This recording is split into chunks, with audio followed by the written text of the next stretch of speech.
All right, guys. So, Lakers Nuggets. That was a pretty interesting game yesterday, to say the least. So, basically, Nuggets started off really hot.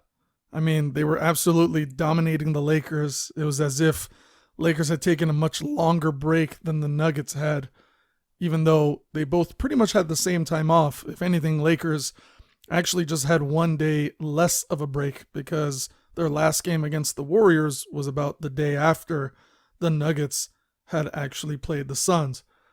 But anyway, Lakers looked really lackadaisical. They really didn't have that much energy starting off the game.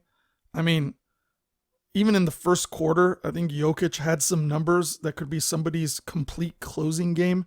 So it was really difficult to see why the Lakers were actually playing that way. But, we'll give them the benefit of the doubt. Maybe it was the high elevation. Maybe, it kind of messes with their stamina and they just had trouble kind of keeping up with the players.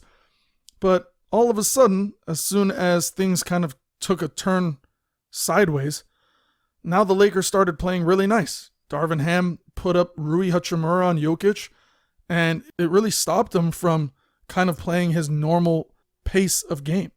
So let's just get into quick details of what exactly I saw. First, it was like the battle of the bigs. Jokic was going off. I mean, he had an insane triple-double. It's really crazy that this guy didn't win the MVP this season. To see Joel Embiid win it, I mean, look, Joel's a great player. I honestly wish him very well. I know there's been many years where his name's been debated on whether he should have won or not. But I honestly don't think this year was his year. I think Jokic still should have received the MVP. And I think he's proving that throughout this entire season. But regardless, Jokic had an insane game. And so did AD. Now, AD did put up, like 40-something points? You would think that, the next game, AD's probably going to be down a little bit because that's his trend, is to be up one game and then down one game. But it was honestly pretty sad that they still lost this game, even though AD put up such clutch numbers. I honestly think it took LeBron some time to kind of get his rhythm and his footing. And even towards the end of the game, when he clearly had enough seconds on the clock to drive it in for a layup or a quick basket to make the game down one, they were already down three. He shoots a three and they miss. And of course, Denver comes back and they score two. And that pretty much ends the game right there. But anyway, the takeaways, the two battles of the bigs, the second half adjustments, just having Vanderbilt play on Murray and then switching it over to Schroeder. And Schroeder was pressing him up, even at half court, if not earlier, as soon as it was outbounded. And then on the flip side, you got Rui Hachimura, who was honestly, for just being a guy who got acquired for 3 second-round draft picks, the guy's putting up really solid numbers, shooting great off of the perimeter, shooting great just, inside the key area. I mean, the guy's fantastic. I didn't expect him to be as good as he is, but he actually really is that good. And a couple other key takeaways.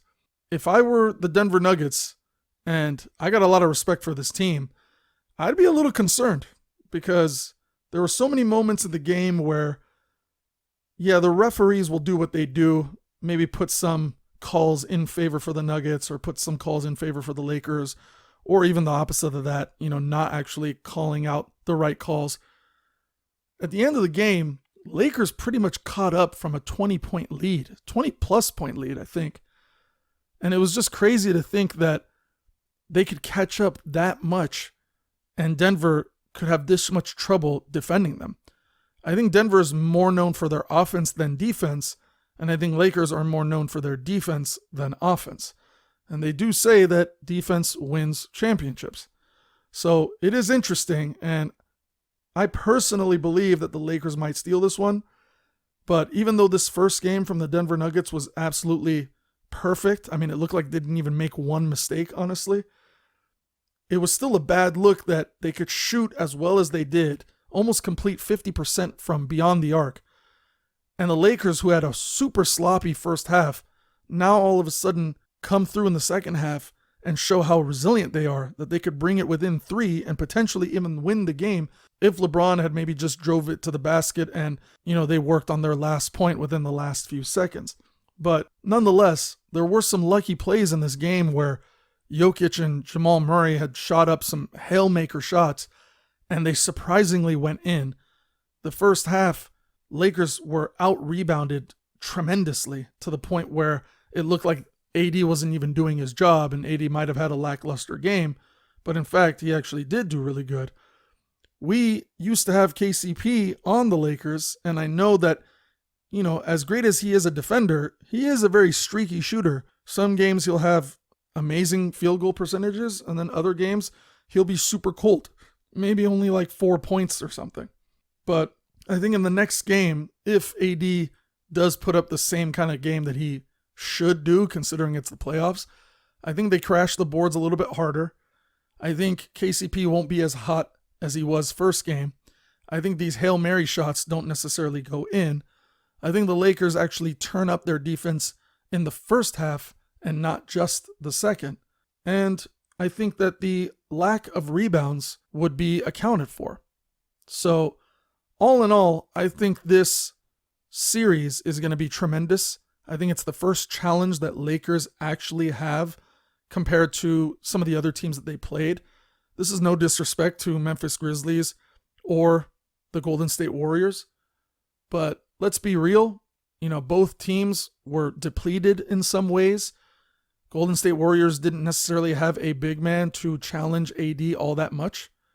They even traded James Wiseman just because he wasn't on Steph Curry's timeline of being NBA ready. And then you look at Memphis Grizzlies and, John Morant had an injured hand. He was kind of in and out of the lineup. He had some gun issues that he had to deal with. You got Dylan Brooks just being the poke the bear guy, so he's really probably just making LeBron angry and want to play harder. And then you have the fact that Steven Adams wasn't even in, and they didn't have that one other guy off the bench. I can't remember his name at the moment, but I know he had the torn Achilles. So yeah, I think this is the first ultimate challenge that Lakers have. Now, mind you, I don't think Lakers were ever a 7th seed to begin with. I think they were just a 7th seed shown on paper, but in reality, with the changes that Rob Pelinka made, they are much better than that. I would have probably put them in like the top 3, maybe top 4, if they had this team to start with. But yeah, this should be very interesting, and it'll be crazy to see Lakers pull this off if they do. Otherwise, if Denver Nuggets win, I can't say that I'm surprised, because I do think that they could also take it all the way. But I think long term, besides whatever these two teams battle out and whoever wins, facing the Boston Celtics, which I think they will beat the Heat, will be a super test. And this championship will be well deserved.